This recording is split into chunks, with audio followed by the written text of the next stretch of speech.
Mr. Speaker. I call Fletcher Tabutoa. Thank you, sir. It's been wonderful to listen to almost the naivety of some of the contributions of the speakers this afternoon. They speak as if this was the only way to build relationships and to get into the good books with China. It's just wonderfully one-eyed and focused on, I don't know, something that suits them, a very focused narrative. Mr. Speaker, I acknowledge that this is a very simple piece of legislation that changes a few lines in the International Finance Agreement Act 1961 in order to facilitate New Zealand's participation in this Asia Infrastructure Investment Bank. But, Mr. Speaker, New Zealand First continues to oppose this legislation. There are two main reasons for our opposition. They have not changed since the first reading. Mainly because the government hasn't addressed the first issue that we raised and they are in no position to change it. It's too late. And the second reason is actually based on the realities of international infrastructure and investment banks around the world, and especially the realities of investing in China and the broader region which this bank presumes to represent. To the first point, I say to those on the opposite sides of this House that the New Zealand Prime Minister needs to look New Zealanders in the eye, along with some of those national backbenchers, to look their constituents in the eye and talk to them about their broken promises and explain how selling off New Zealand assets and essentially giving our money to this investment bank could possibly be any better than spending it in New Zealand rather than giving it away. The Prime Minister and that National Party broke a promise to every New Zealander. New Zealanders opposed the sale of our assets. All who were opposed to the sales, including New Zealand First, sir, were told that the resulting funds would be spent on hospitals, schools and infrastructure in New Zealand.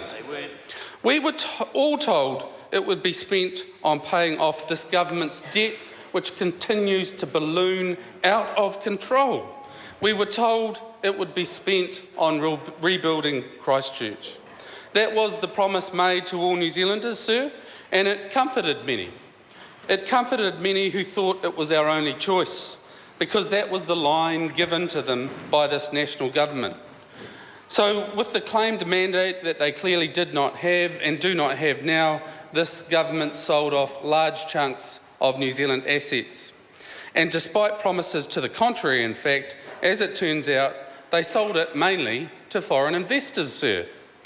Mr. Speaker, there will be hospitals, there will be schools and there will be roads built, but not in New Zealand. And that is the reality of this investment. The government has agreed to put US $92 million up front into this investment bank. It has agreed to commit more than $500 million to be set aside to be what is termed as on-call, should the investment bank so be desirous to call upon it. Actually, as the New Zealand dollar devalues, and because these discussions were had in United States dollars, our commitment actually grows and grows daily as our dollar falls. So we were talking about 145 New Zealand million dollars commitment and $560 million on the on-call, totalling well over $650 million of commitment. Mr. Speaker, I don't think anyone can dispute that this is a vast sum of money that could be used to have been invested in New Zealand infrastructure. This is our main argument, sir. Into cell towers, broadband infrastructure, roads, schools, hospitals, or rail, all of which are sorely needed now. We could have set up a regional growth fund, for example, Mr. Speaker, and used our regions and that money to rejuvenate our New Zealand economy through our regions. What a dream, what an aspiration, but no, this money goes overseas. Firstly, New Zealand First insists that infrastructure development, just like charity, actually should begin at home, especially as this government debt spirals out of control and unemployment rises and business confidence falls. If New Zealanders were not already suffering, if our regions were not already missing out, if our exports were not actually declining, If real unemployment in New Zealand was not actually on the increase, and if money used to buy into this club was not in fact sourced from a broken promise given by the Prime Minister, New Zealand First would welcome a discussion on this Chinese initiative. And now to my second point around the opposition to this legislation. And I'll quote some experts on infrastructure investment around the world. Kent Kettle of the company Control Risks has stated of investment into China that you don't become successful in China as a purely private entity, you need powerful connection. He was speaking to words from another investment business advisor who noted, and I quote, "There is no genuinely private company in China." He is, of course, quite correct. And to quote The Economist, the state and the party are omnipresent and their role is enshrined in law. Let's be mindful that Japan and the United States have refused to participate in this bank, citing issues with the bank's governance, among many other issues. Peter Williams of Cambridge University's Business School argues that the Chinese government will always meddle with firms and industries it sees as strategic, even if they are multinationals. What consideration has been given to these issues? This problem is not unique to China, and those members of this House who have worked in this space will appreciate that developing countries with weak institutions and poor governance are often far bigger obstacles to growth than actual lack of funds, Mr. Speaker.